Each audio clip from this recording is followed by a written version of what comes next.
We started in the first 3 verses of 1 Thess chapter 4 last week, and I want to look at, the first, we covered the first 8 verses rather, and going to start in verse 9 this morning. And Paul speaks about love. And love, it comes from a decision. It comes from a commitment to love. Whether we have that loving feeling or not. Now, any of you that lives with anybody, your family, spouse, or whatever, you don't always have that loving feeling. Sometimes you probably have brief moments of murder in your heart. It's not always about how you feel. It's about a commitment. You just gotta, sometimes love is endurance, to be quite honest. But it's not usually that difficult to love somebody that's good to you, or, your family member, your kids, your grandkids, people that help you out. It's not that hard to love somebody like that, but what about everybody else? Think about what we used to go over to Bristol years ago, and to the drag races every year. NHRA, they're going on this weekend over there. And John Force, he, I can't even remember now, 17, 18 time champion, funny car.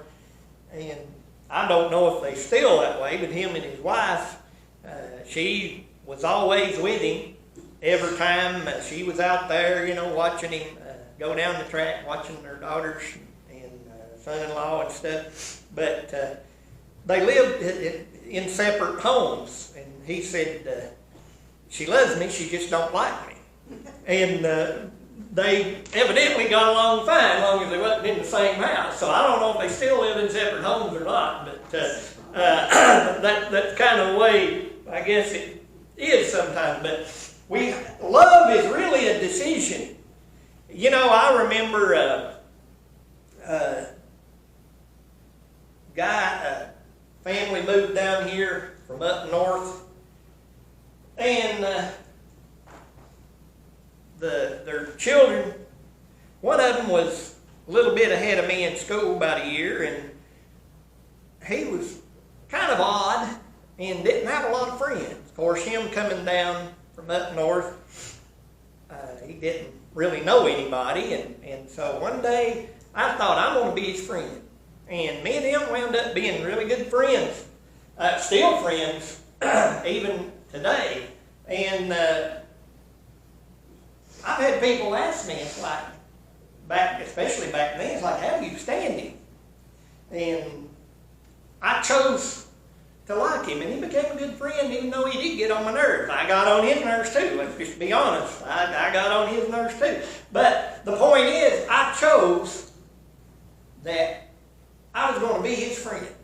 And under normal circumstances, I wouldn't have done that. But I decided I'm going to be his friend. Now, Paul here, in verse 9, chapter 4, verse 9 says, "But as touching brotherly love, ye need not that I write unto you, for ye yourselves are taught of God to love one another." And of course here, the brotherly love is that love that I mentioned from time to time in going through the book of 1 Thessalonians. Philadelphia is the Greek word.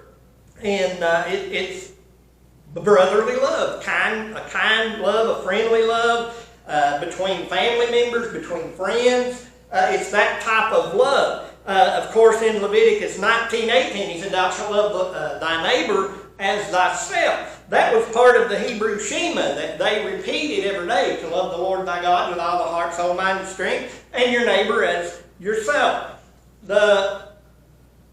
The greatest evidence of a Christian life if you think about it, is how that we love one another.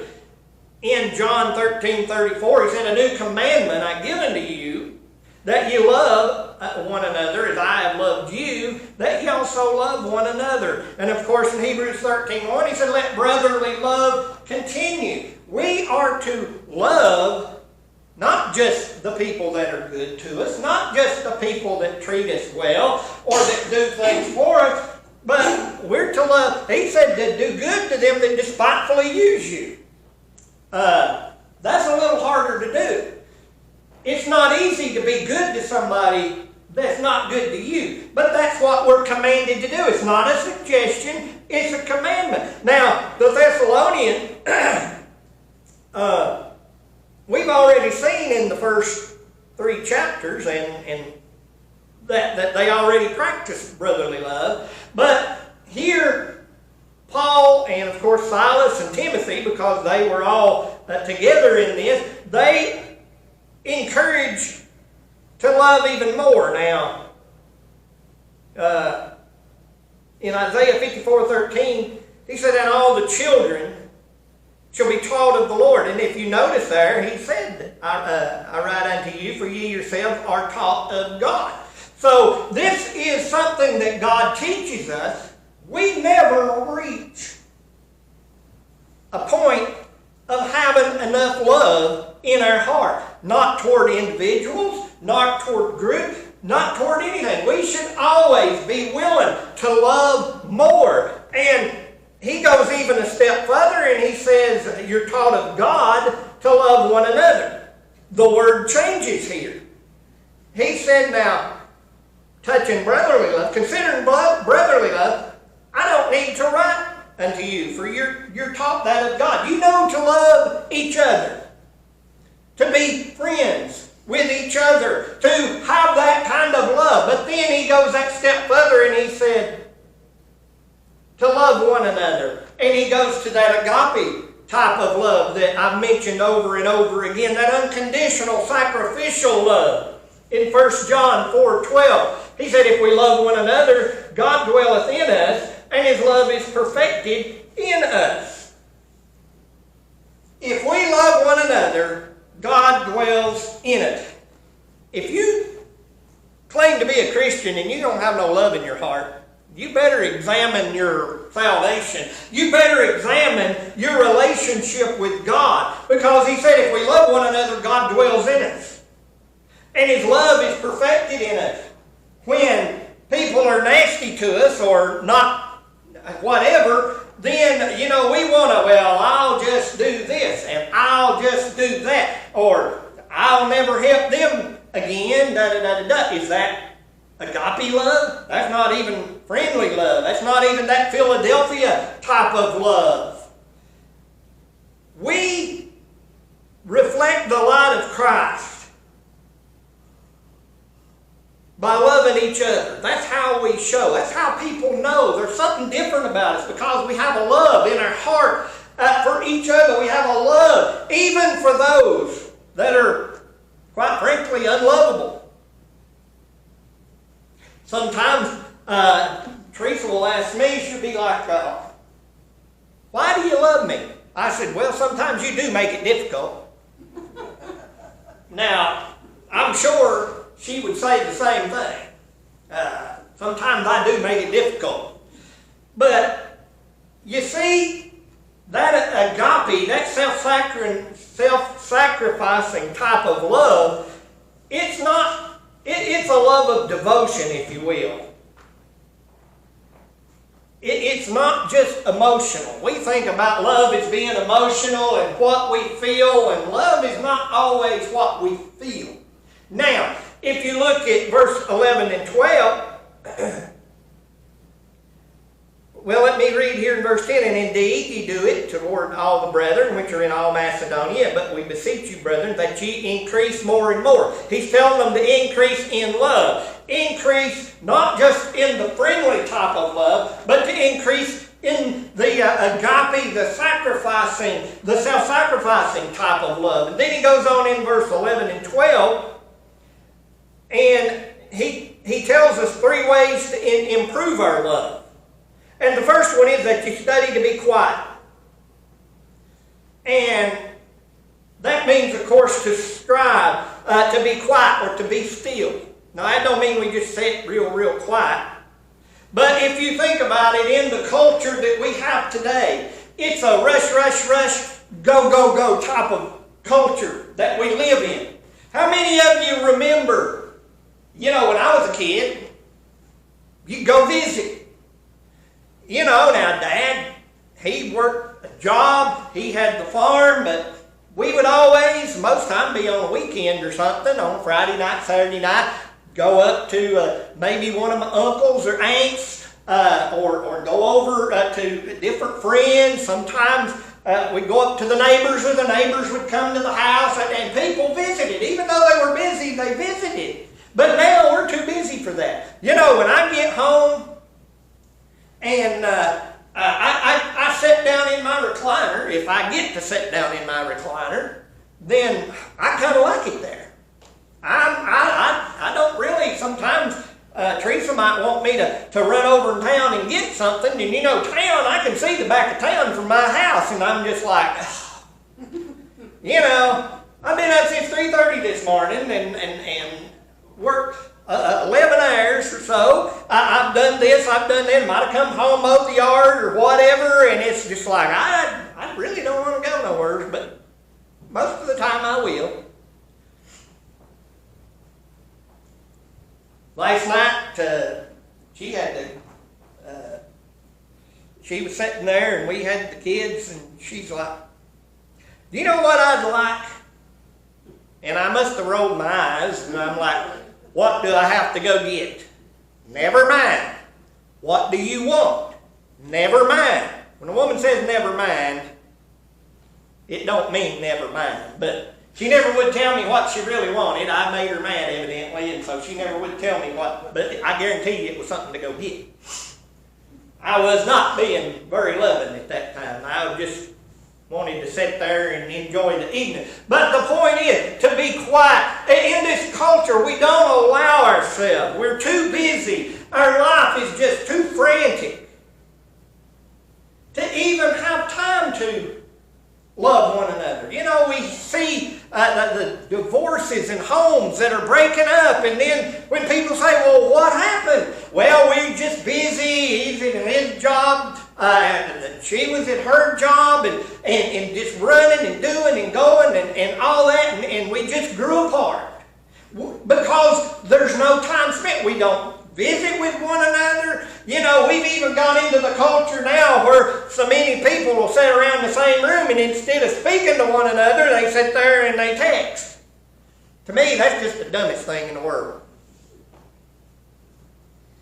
That just don't make a lot of sense. In Ecclesiastes 4 and verse 6, better is a handful with quietness than both the hands full with travail and vexation of spirit. We are constantly going and doing everything. We don't have time to even sit down and rest. We're constantly tired. And notice I said we because that's the story of my life.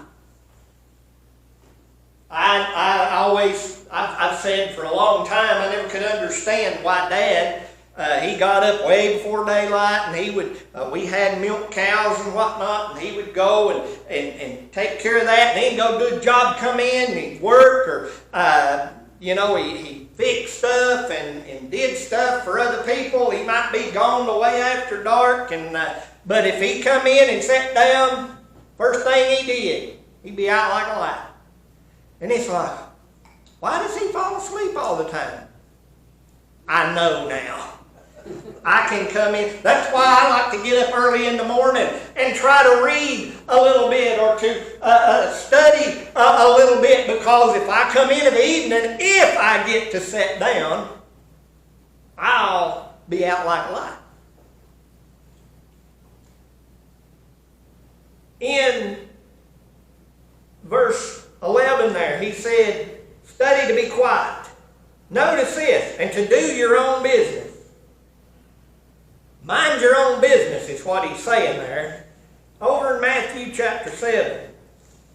verse 3, beginning with verse 3. And why beholdest thou the mote that is in thy brother's eye, but considerest not the beam that is in thine own eye? Or how wilt thou say to thy brother, let me pull out the mote out of thine eye, and behold, the beam is in thine eye?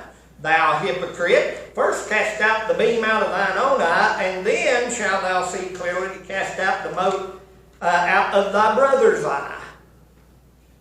You know, I mention from time to time the meme that you see on Facebook all the time. I found your nose. It was in my business. You know, if we would mind our own business, there'd be a lot more love in this world. If I would mind my own business. Now, I don't consider everybody's got a little bit of nosiness in them. Some more than others. Some, they thrive on it. I don't consider myself overly nosy. I guess I'm like my brother Rick. We used to say if he saw somebody get murdered, he probably wouldn't tell on them because he couldn't stand somebody to rat on somebody else. Of course, I was the youngest, so I ratted on everybody, and then he'd get me out and give me a speech on not ratting on people. I just, to be ratted on or hear somebody ratting on somebody, that just runs all over me. But the point is, if we would keep our nose in our own business, imagine how many more friendships we would have. How many of their former friends we would have. Or maybe they would, if they hadn't meddled in our business, we would still be friends with them. In Proverbs 26:17 said, he that passeth by and meddleth with strife belongeth not to him. Let me go back and read that again. He that passeth by and meddleth with strife belonging not to him is like one that taketh a dog by the ears. You know, you go sticking your nose in somebody else's business, and that's like grabbing a dog by the ear. You're probably going to get bit. I've read the story several times about a guy. He had his old truck. It broke down in front of the town's only bar. And, of course, he was a member of the church. And, of course, that church, like any church, had a church gossip. And she saw his truck there in front of that bar. She didn't know he broke down, but so she went telling everybody he was in the bar and well, this guy, he got his truck fixed. When he heard about it, never said a word. So when nighttime come, he pulls his truck up in front of her house along the street and leaves his truck overnight. So I guess if she was going to gossip, and everybody thought he was at the bar, so he just give them something to talk about. I thought that was I probably wouldn't have thought of that, but that was a pretty good way of getting, a nice way of getting back at somebody. But, you know, that's the way it is. People, I've heard so many stories told on people I know because they got just a little dab, just a pinch of information, and then this big story was made of it. Or they just catch little bits and pieces and they stick their nose in it, and then it's just this big, huge thing. Now, Paul goes on to say, to work with your own hands as we commanded you. Boy, wouldn't it be nice if people worked with their own hands. You know, there where I live, you see these young people walking up and down the street that ain't got a job. They're living on the system, and I've talked about it at work several times. You see, all they do is walk around town and drinking energy drinks. And I'm like, what in the world do they need an energy drink for? They don't do nothing. They won't even mow the yard, let alone anything else. And here they are drinking energy drinks. But Paul said to work with your own hands. In Acts 18:3, now this was when he was at Corinth. He said, and because he was of the same craft, he abode with them. and he's speaking of Aquila and Priscilla, and wrought, for by their occupation they were tent makers. In Romans 12:11 he said, not slothful in business, fervent in spirit, serving the Lord. We're not to be lazy people. If I wasn't poor, I'd probably be the sorriest human being that ever was. My yard, it's mostly flat. I can get out there on the riding mower and mow it, and I can mow mine and my brother-in-law's boat, which ain't very big out there at the end of the street. I can mow it in less than an hour easy. And I absolutely hate to mow. I said, if I had a lawnmower with an air-conditioned cab and all that, I'd still hate to mow. But I do it. There's people that won't, as they say, lift their hand to strike at a snake. They're sorry. They don't want to do nothing. We see that, especially, and I'm not throwing off on all young people, but they've never made to do anything from the time I was big enough to carry a hoe in the tobacco patch or go out to the garden or help break beans. If I could, I remember when I was little, I had a 5-gallon bucket of chop that we fed. Well, the milk barn was on down there, and the calf lot was over here, and I could just barely drag that 5-gallon bucket of chop to feed the calves. I mean, as soon as you was big enough to do something, we'd be out there in the tobacco patch. We wasn't big enough to carry the tobacco or to cut the tobacco or top the tobacco. So when we hauled it in, Dad would have us picking up leaves. I found out later he just did that to get us out of the way and give us something to do, because when we got older and could actually help, he'd be like, don't kick them leaves off in the barn, they'll make the barn rot down. I ain't never figured that one out yet, but he was just doing that to give us something to do, I think. But the point is, we were raised to work. Mom, in the summertime, we had cows and calves and stuff, and she'd come to the bottom of the stairs there, and mine and Jeff's rooms were upstairs, and she'd start hollering, you better get up and marry them calves like these, just good as you do. They wasn't no sleeping till 12, 1 o'clock. And now I like to get up early. Even on the weekends I'm up early. And maybe that's because that's where she'd run me up early to feed the calves or whatnot.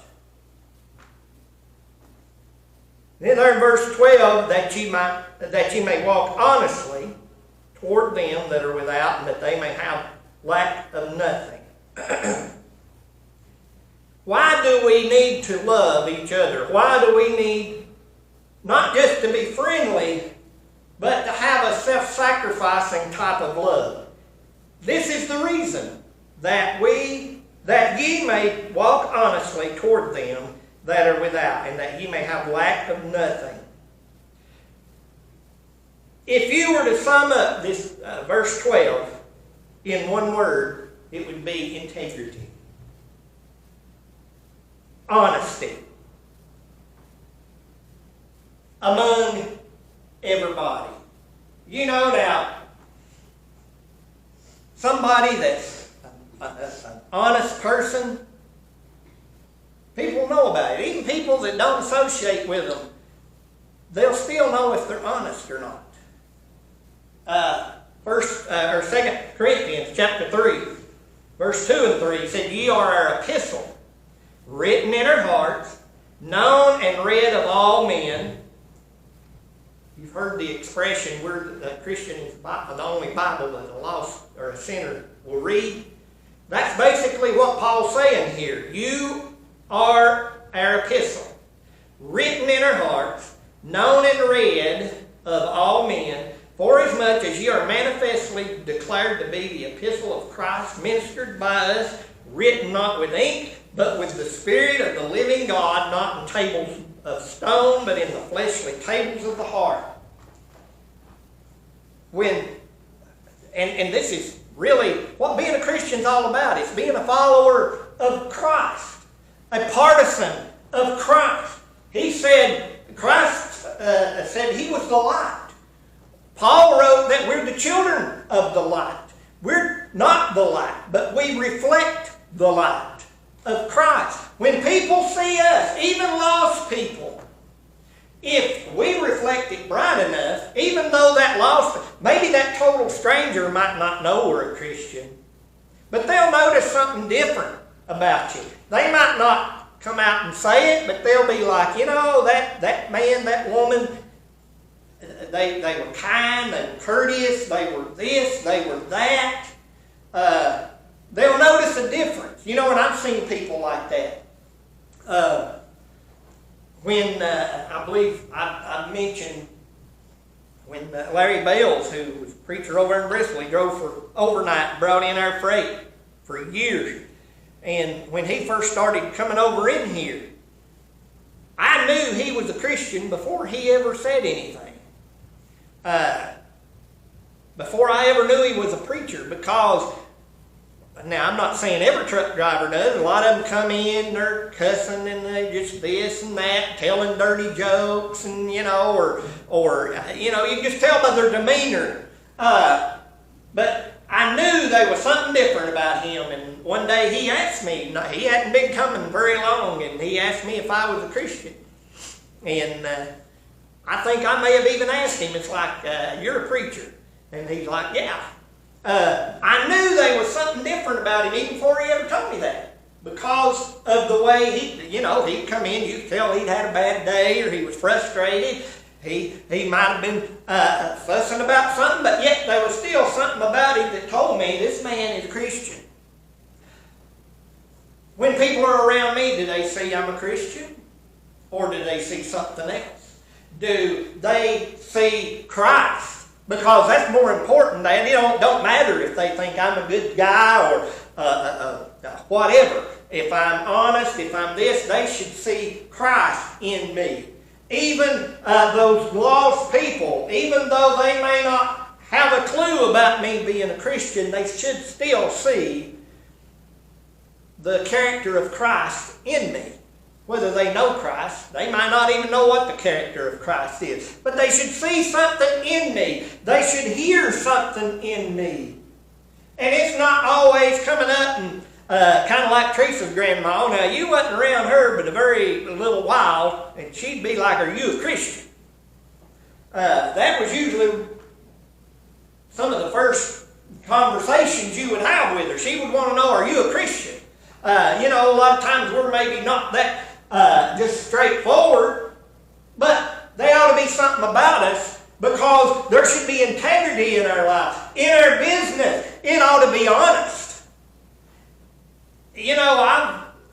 I've read stories about Abraham Lincoln when he ran a store, and when he was giving somebody change, it was just maybe a few pennies or a penny or something that he had mistakenly he hadn't given back enough change, and they said he walked for miles to take that back. That's kind of where he got the term honest aid from. That he walked for miles to return it. Now, how many of us would do that? That's just a penny. I've maybe bought something and somebody not have the exact, maybe just a few cents. They didn't have the guy. It's like, don't worry about it. No. And they would make sure that you got, because they were honest. They didn't want to cheat you, even though you told them, well, it don't matter, don't worry about it.